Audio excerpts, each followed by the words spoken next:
Istume taas Margusega siin mõnusates rohelistes mugavates toolides ja meil vastas Siivanil istub Olipeti koefitsienti proff, totaalne ekspert, asjatundja Tanel Tursk. Tere taas! Tere!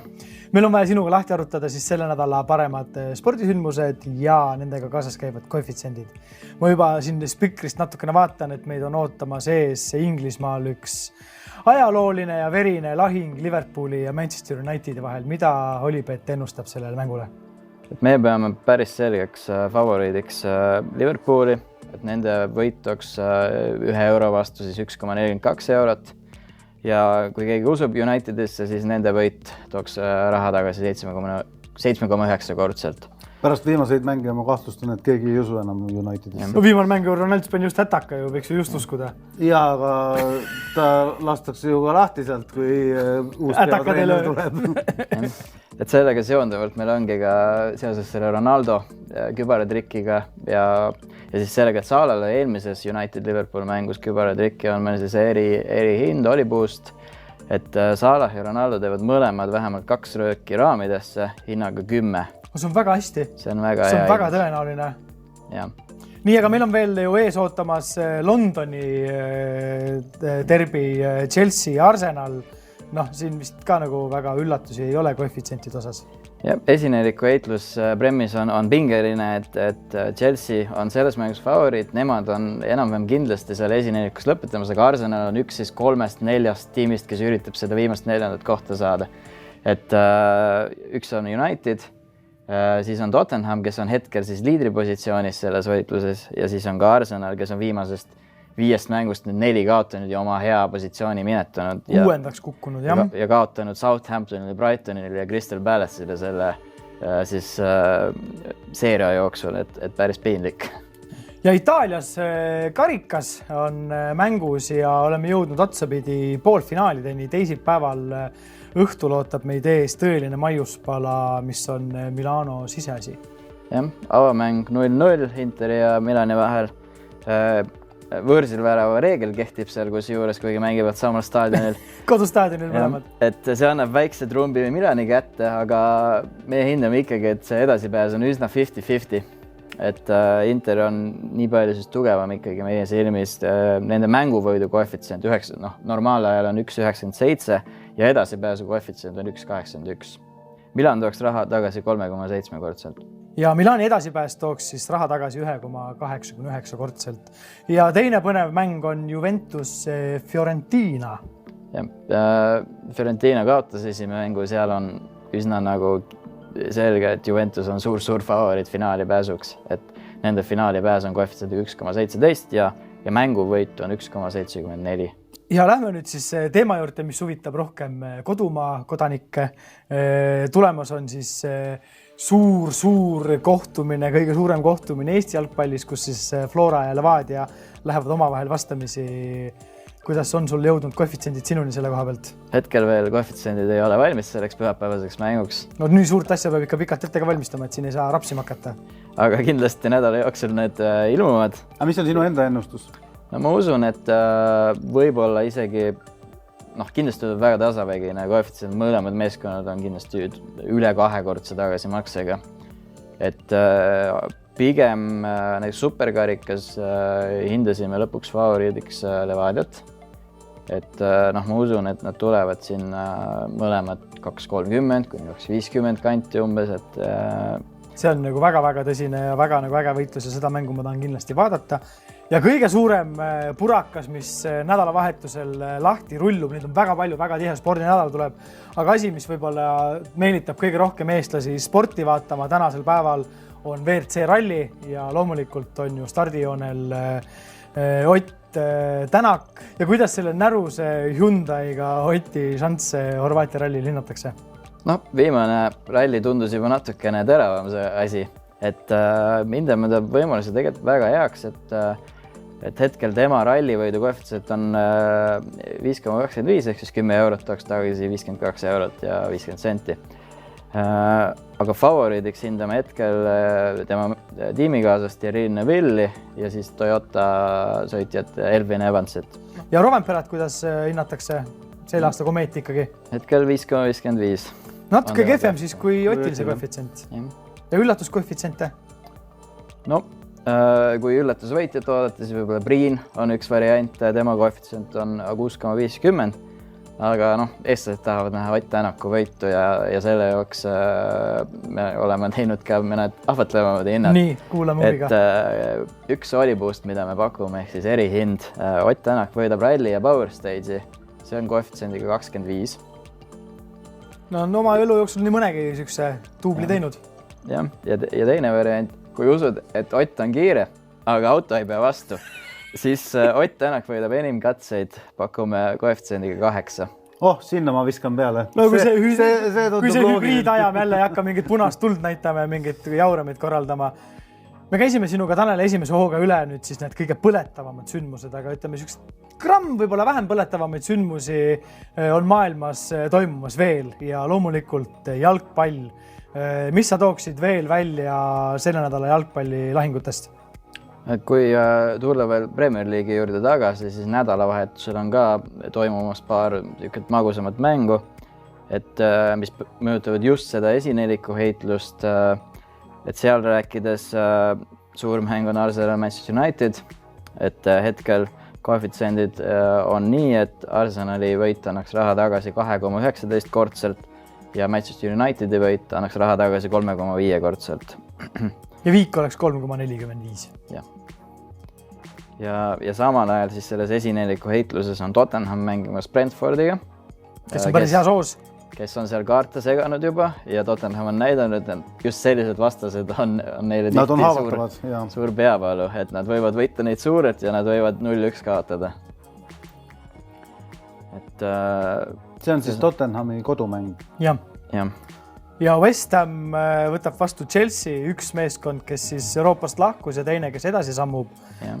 Siuke mõnes mõttes nagu paradoksaalselt vahva vastasseis. Jah, West Hamil on väike lootus, et äkki suudavad seal ka esineliku heitlusesse sekkuda, et hetkel on nad 7.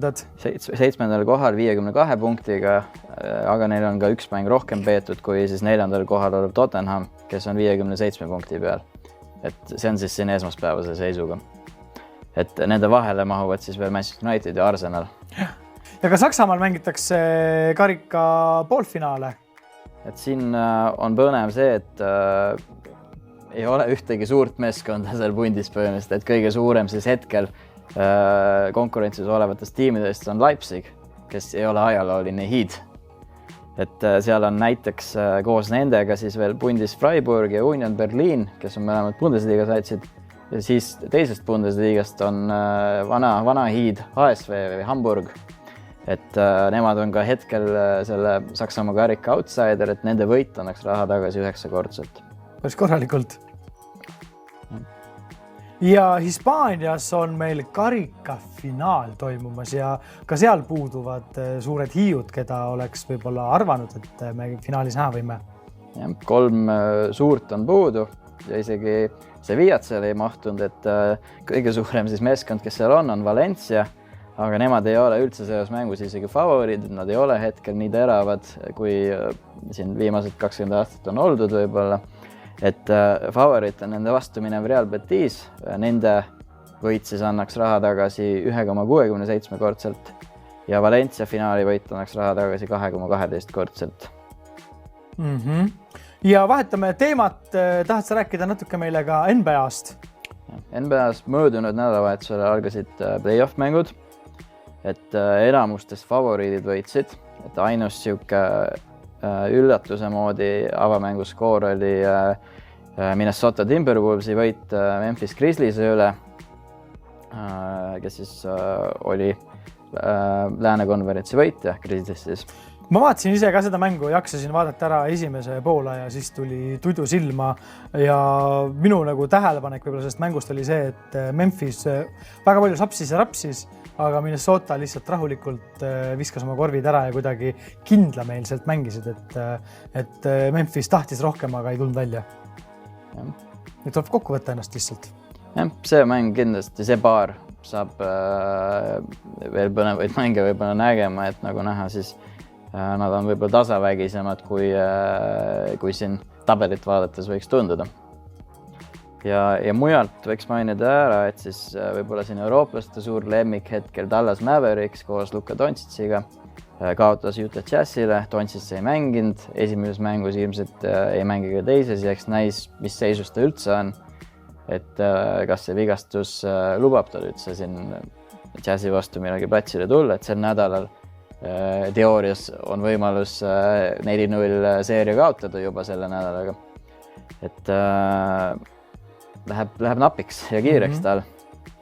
Ja mujalt veel mainida siis see, et võib-olla kõige ägedam mäng siis esimestest matšidest oli Celticsi ja Netsi mäng, mis otsustati viimase viskega. Ja see oli ka paberi peal kõige pingelisem mäng, et Celticsi poolel on sellised staarid nagu Jason Tatum ja Netsi poolel siis vana hea Kevin Durant ja ka Kyrie Irving, kes on siin seoses oma otsustega koroonaviiruse osas palju tähelepanu saanud ja vahepeal ei saanud pikalt mängida seetõttu. Ja korvpalli mängitakse ka ju Euroopas, Euroliiga on jõudnud play-offideni, võib-olla tsirkust natukene vähem mängitakse kõigest 3 võiduni ja kes on täna siis Euroliiga peafavoriit? Väga suur favoriit on hetkeseisuga Barcelona, et kes tahab nende võidule panna praegu näiteks 10 eurot, saaks siis edu korral tagasi 25 eurot. Et järgnevad juba Anadolu Efes, Real Madrid ja Olympiakos, kelle siis koefitsiendid on juba 6-kordse või suurema kordajaga. Et suurim outsider on näiteks Müncheni Bayern, kes siis mängibki nüüd siin veerandfinaalides Barcelona vastu. Ja just sel põhjusel on nende turniirivõidu koefitsient hetkel 21. Läheks nad jalgpallis vastamisi, siis oleks koefitsient ilmselt vastupidi. Ma just tahtsin öelda, juba segadusse ajav on see, et kas ta ei võinud mingit teist nime panna klubi. Täpselt samad nimed. Aga mis mind veel huvitab on vormel 1 jõuab tagasi Itaaliasse ja kuidas hinnatakse peale viimast etappi nüüd koefitsiente taaskord sõitjate arvestuses? No, jätkuvalt on seis selline, et Leclerc versus Verstappen. Loogiline. Leclerc siin nüüd hetkel favoriit, võidu koefitsient on 2,25, Verstappeni võimalused ei jää kaugele maha, 2,62.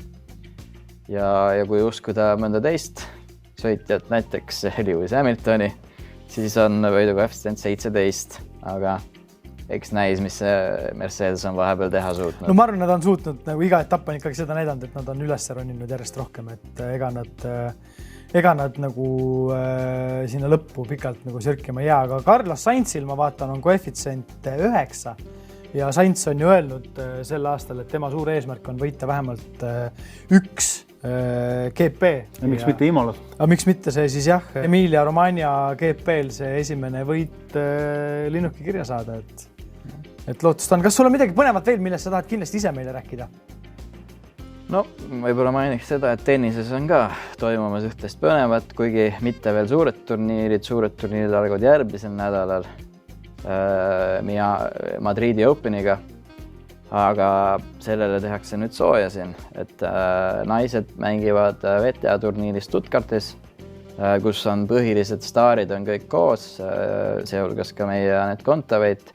Tema turniirivõidu koefitsient Stuttgartis on siis esmaspäeval 10, aga avamäng toimub tal teisipäeval Angelique Kerberi vastu. Loodame, et läheb hästi. Koefitsient ennustab, et võiks minna? Jah. Et ta on seal mängus selge favoriit 1,36 on tema koefitsient seal. Ja Gerberil siis vastutasuks 3,15. Ja mehed ju mängivad Belgradis ja Barcelonas ATP turniire. Ja. Belgradis on selline pigem nagu kõrvalisem turniir, kus on lihtsalt võimalus mängida Novak Djokovic'i vastu. Aga tundub, et kõvemad nimed on pigem läinud võib-olla Barcelonasse. Et seal see rivistus paistab natukene veenvam olevat. Seal on favoriidid 2 tükki Carlos Alcaraz ja Stefanos Tsitsipas. Alcarazi koefitsient on 3,50 ja Tsitsipase koefitsient on 4. Ja Tsitsipas võitis siis siin eelmisel nädalal Monte Carlo turniiri ära. Seda, et need 2 kokku saavad, seda ennustatakse ka jah, finaalis Barcelonas. aga aitäh sulle, Tanel, sellise põgusa ülevaate eest tulevasse spordinädalasse. Tea veel, et see nädal on tulemas ka vormel, tennis, korvpall igale palju igat muud sorti sporti. Nii et telekas on põhimõtteliselt higistavaid inimesi terve nädal täis ja nautige seda, mis spordimaastikul toimub. Kõik on võimalik. Olipet.